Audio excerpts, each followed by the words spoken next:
Hello, and welcome back to another episode of Professor Natalie Games. I'm Dr. Natalie Van Duzen. I'm a professor at the University of Alberta, and I am here reacting to God of War Ragnarok with gameplay by Cleansed in Fire.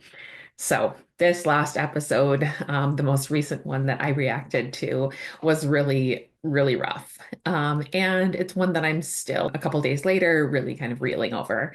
That was something that I was totally blindsided by, though a lot of you pointed out in your comments the many hints that Tyr was in fact Odin in disguise. While I pride myself in being very knowledgeable in certain subjects, I can be a little bit oblivious sometimes. So some of those things just clearly went right over my head. Like I even commented on the noose and the fact that he had both his hands when we first encountered Tyr. Looking back, it's like obviously. And there were so many other things too that now that has been pointed out to me, it makes complete sense. So I almost want to kind of go back and watch these scenes again with this in mind. The other thing that I'm still thinking a lot about is Sindri's reaction, and that was something else that was commented on in the previous video, and just how Sindri, like as someone who's a germaphobe, who doesn't like to be contaminated, is really showing himself to have completely kind of given up on all of that. And that's something that I personally relate really strongly to. And this is something that's like, it's pretty well known. I'm very outspoken about this in my own classroom, at my own university. I live with fairly severe clinical OCD, and mine is of the contamination variety. I've mentioned before that I relate quite a bit to Sindri, and that's a reason why.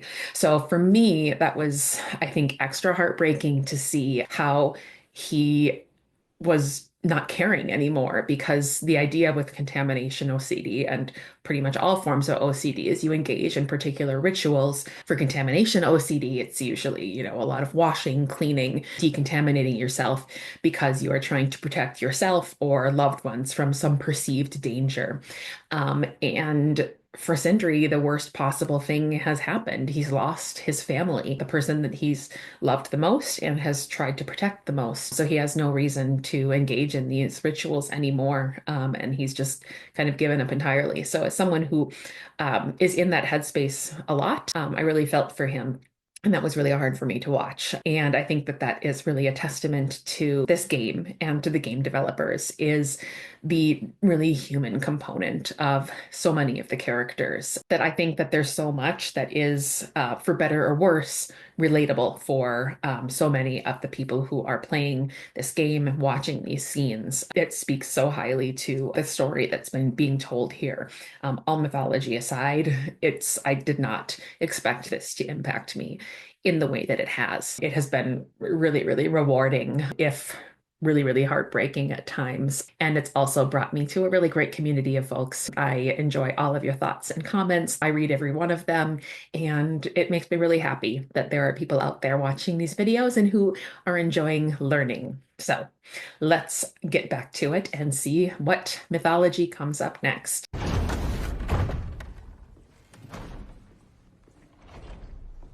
You're back.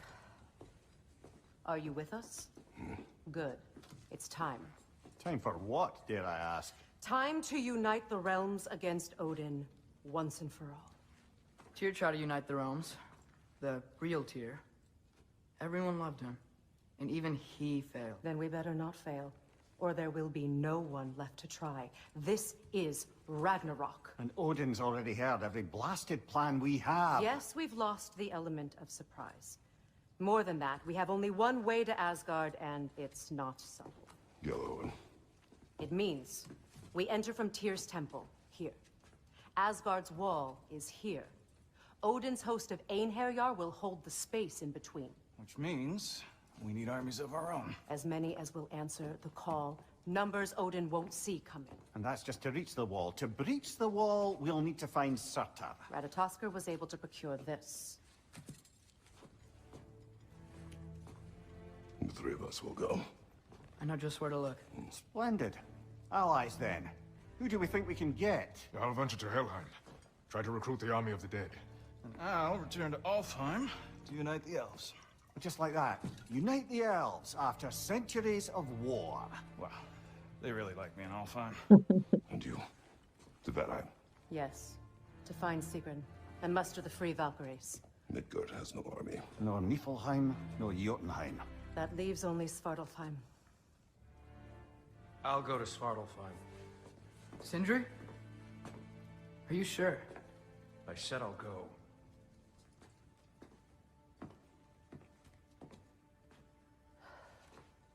So be it. Good luck to us all.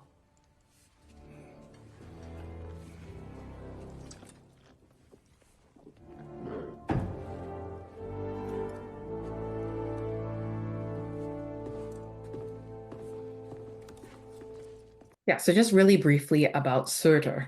So Surtr is a fire giant or a fire demon. It's not entirely clear, but he's mentioned in both the Prose Edda by Snorri Sturluson as well as the Poetic Edda.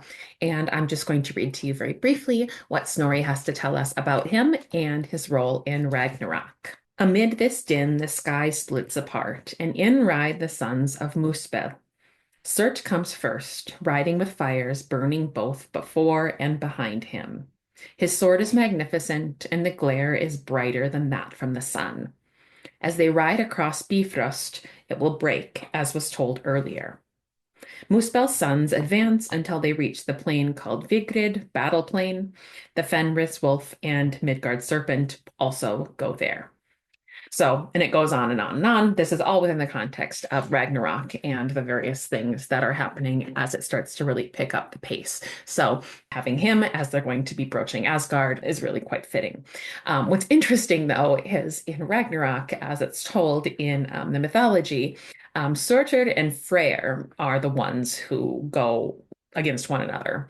And that all kind of really makes sense. If Surtr is a fire demon, and Freyr is associated with agriculture and agricultural fertility, that's kind of an obvious, enemy situation there in terms of what each symbolizes. So I'll be curious to see what happens there. But for now, it's all very much fitting in with that. And as I talked about before, Freyr had as his tooth gift Alfheim. So that he would have this kind of ability to unite all of the elves is not so far out of the realm of possibility. And Freya, of course, kind of has a connection to the Valkyries, and she chooses half of the chosen slain who go with her to her hall of Folkvanger. The other half go to Odin's hall of Valhalla. So all of these make quite a bit of sense for these individuals to be going in these respective directions. Off to Muspelheim to find the last fire giant. I almost envy everyone else's impossible mission.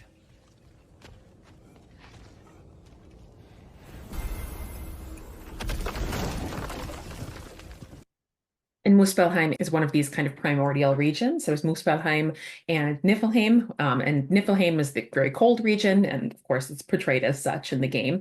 And Muspelheim is the very hot region, and it's kind of in the gap between the two, which is called Ginnunga Gap, that first being, Ymir, emerges. You said you know where to look for Surtr. Yeah.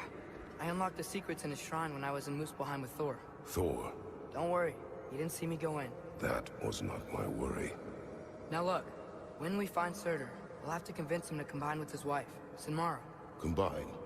Yeah. When the two of them, join, they'll create an enormous Asgard-destroying monster. Oh my. So the first time around, I didn't comment on this, and that's honestly because I kind of forgot about Sinmara. Sinmara is a giantess or presumably a giantess because she's described as a pale giantess in a poem called Fjölsvinnsmal, or the Lay of Fjölsvinner. So in this poem, she's described, like I said, as a giantess, and there have been some theories about her. It's been assumed by one scholar that she is indeed, like it is portrayed here, the wife of Surtr, and another scholar has proposed that it is actually the same as Hel herself. So it's a little bit difficult to know. Again, she's only mentioned in this one poem, and there's a lot of speculation. So The fact that I didn't talk about her initially, I think is probably pretty telling of how well known she is within the larger mythology, being only really named, I think it's like in just a few stanzas within this one poem, but enough for people to speculate and try to make connections between her and other figures within the mythology. Apologies. I have some doubts regarding negotiations with Rasvelger in Helheim. My thinking is that she may be more amenable to speaking with a member of the, deceased. Mimir, you're needed. Oh, death is a skill now. I suppose these two can survive a bit without me. Brother, if you wouldn't mind. Very well. Many thanks. We'll catch up with you later. Hey, I think I can see Surtr's forge in the distance. Surtr's wife. Where is she? Niflheim. Hey.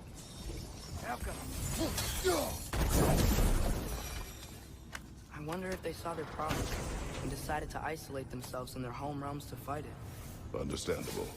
Hopefully they'll understand why Ragnarok needs to happen. I think the forge might be past this lava fall.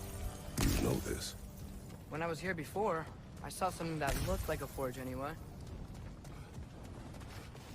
We need to be ready for Surtr, in case he doesn't want to help us. Ready. Prophecy says he and Sinmara join, but who knows how they're gonna feel about it now. You would try to force these primordial beings into submission. Well, I don't know. You can't win this war without them, right? That's gotta be him. We will ask.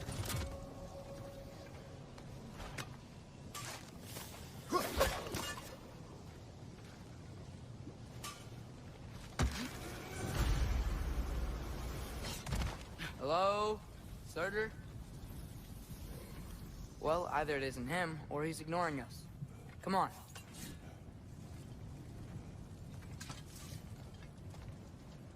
Hello? We seek a fire giant. Go away. What just happened? Hey, that wasn't... We deal with these first.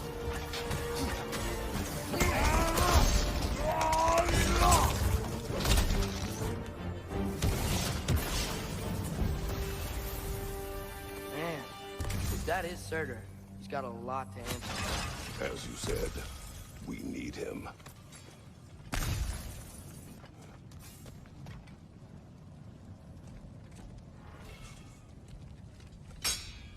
I won't help you. Who are you? Who you seek, and what's left of him. Why won't you help us? I don't want to. Elaborate. We'll die. Right. Because you've got so much to live for. Not me. Her. So what's the point of all this? You keep separate from Sinmara just so you can sit here and wait to die? At least if you joined with her, you'd be together again. We are together.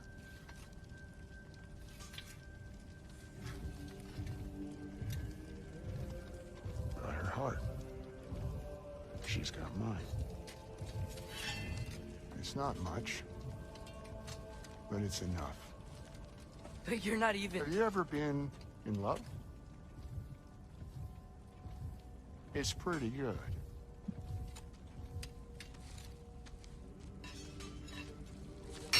And Odin will succeed. And all realms save Asgard will fall.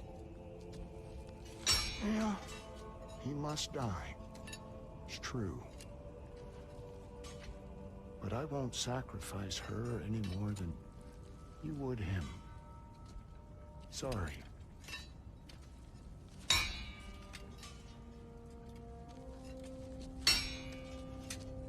Come. Wait. Those blades. May I see them?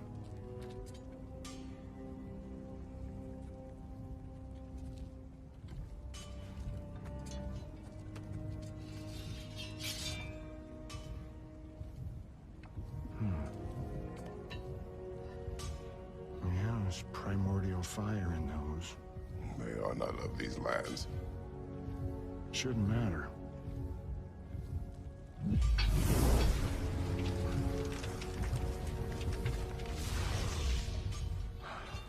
Yeah, that could work. What could?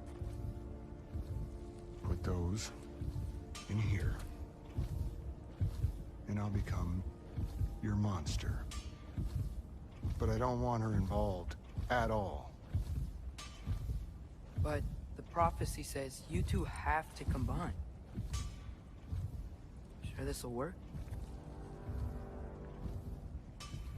What have I got to live for?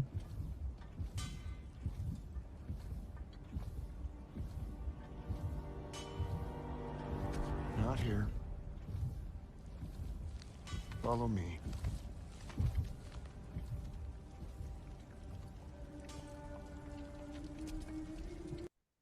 I gotta be honest, like I'm getting really grossed out watching him. There's something about that like exposed heart beating. I think it's really sweet that he and Sinmara have exchanged hearts and they each have a part of the other. But there's a part of me that's extremely squeamish and very uncomfortable watching this. So I'm sorry. I just, for some reason, clearly do not have the stomach for it.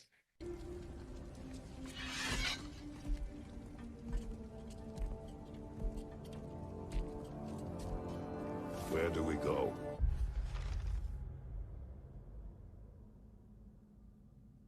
Spark of the world. Which is... The place where Niflheim and Muspelheim meet. Mhm. Where the first realms came into existence. You won't be able to get through this, huh?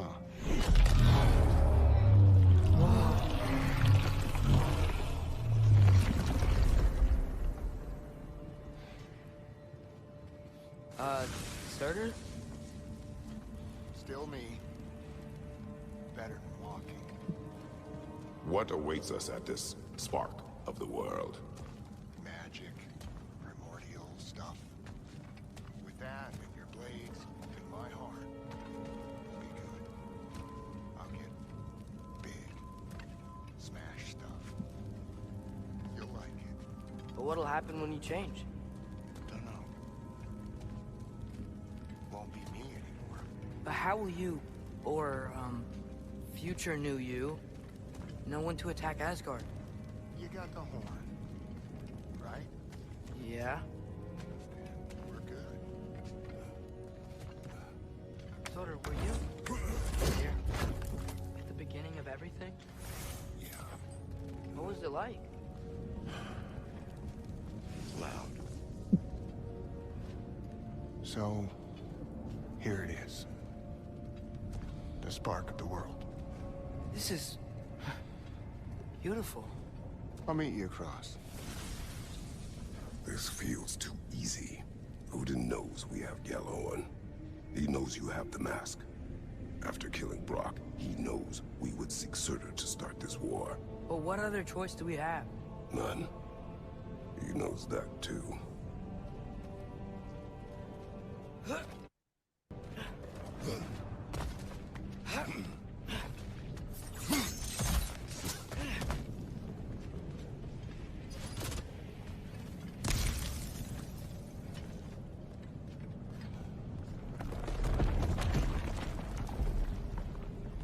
This is it.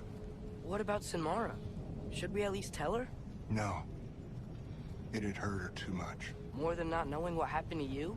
Sometimes, loving someone is about choosing the lesser pain. That doesn't make any sense. Promise you'll stay away from her. You have our word. Surtr, stabbing you with the blade's gonna be enough to create this new you? Sinmar's heart is cold. So beautifully cold. Your dad's now got my fire in those blades. If enough of me and the spark's fire go into enough of her, it should work. Okay. Come here.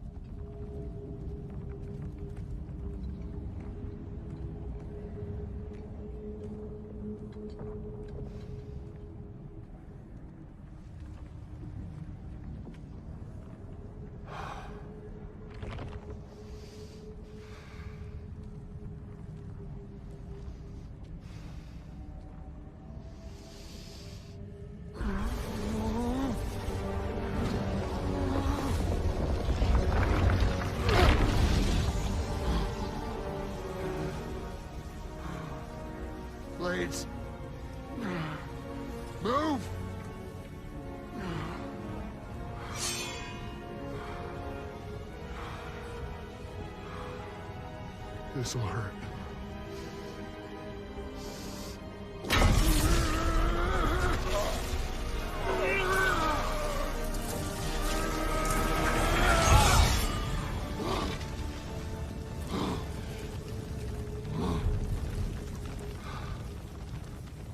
Now, for the really painful part.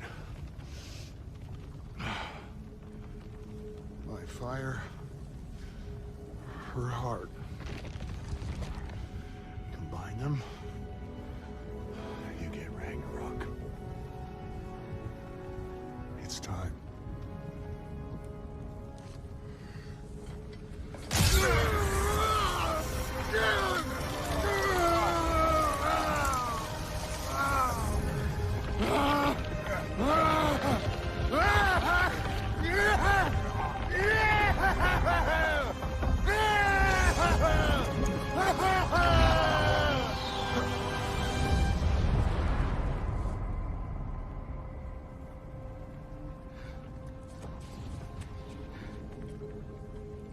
How long do you think this is gonna take?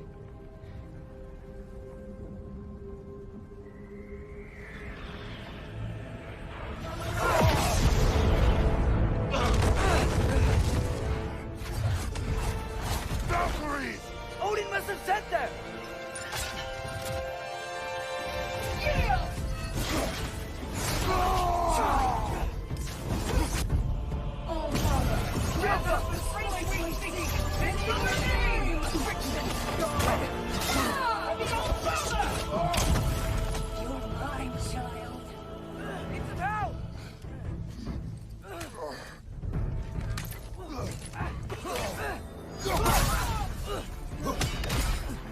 Surtr, you could really use a hand right. All Father, grant us the strength we seek in your name!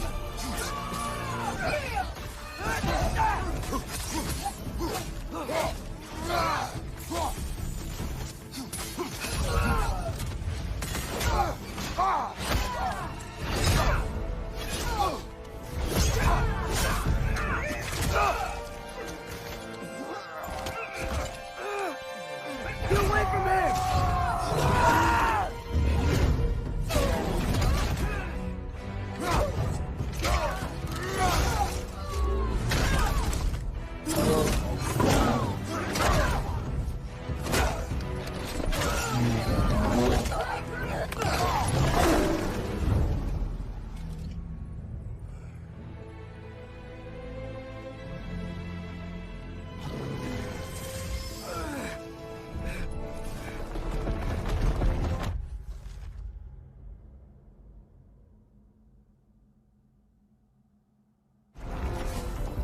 Did it work? Surtr, are you there?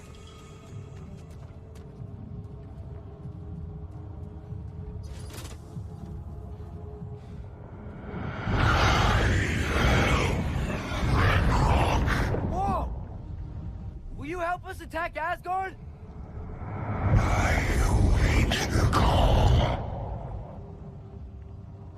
Great!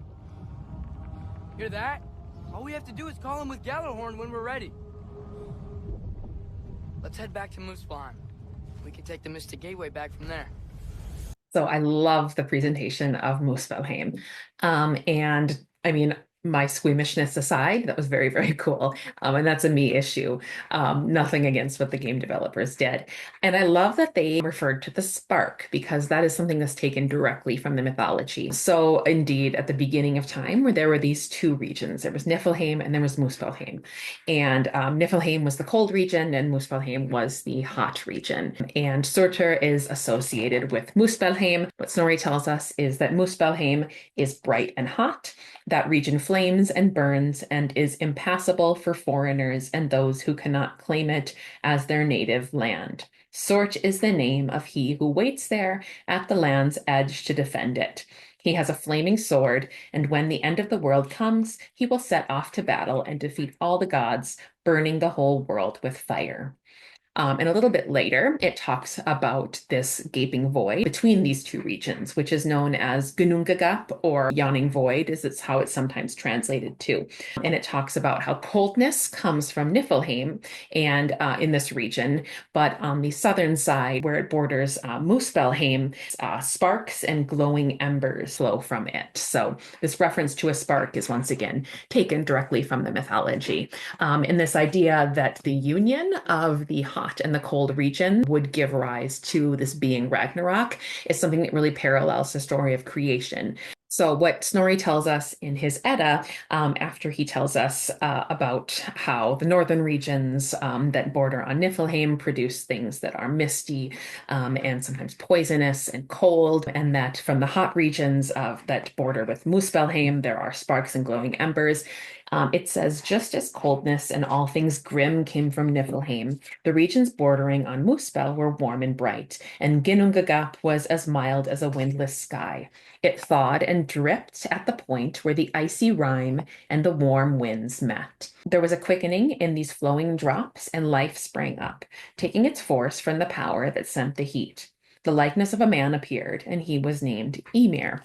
So what I'm seeing happening here in this kind of union between Surtr from Muspelheim and Sinmara from Niflheim, and coming together to produce Ragnarok as a being, is something that parallels creation, the creation of the world. And I really like that because I do think about a lot of what happens in the mythology as really cyclical, this kind of cycle of order and chaos that really permeates the mythology. So I like that kind of take on that here. I think that's about it for this one. I am going to try to pace myself, but it is very, very difficult to do so because I know that I'm approaching the end and it's something that I just cannot stop. Like a really good book, I just can't put it down. So thank you so much for being here. Thank you to Cleansed in Fire for the gameplay, and I'll see you in the next one.